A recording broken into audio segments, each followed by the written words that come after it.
An Old Year's Address by James Whitcomb Riley. I have twankled the strings of the twinkering rain. I have burnished the meteor's mail. I have bridled the wind when he whinnied and whined with a bunch of stars tied to his tail. But my sky rocket hopes, hanging over the past, must fuzzle and fazzle and fizzle at last.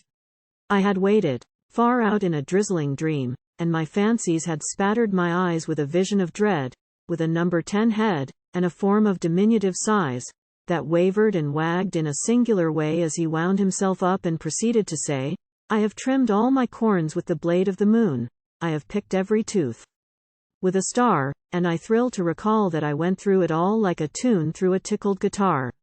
I have ripped up the rainbow and raveled the ends when the sun and myself were particular friends. And pausing again, and producing a sponge and wiping the tears from his eyes, he sank in a chair with a technical air that he struggled in vain to disguise, for a sigh that he breathed, as I over him leant, was haunted and hot with a peppermint scent. Alas, he continued in quavering tones as a pang rippled over his face, the life was too fast for the pleasure to last in my very unfortunate case, and I'm going, he said as he turned to adjust a fuse in his bosom, I'm going to bust.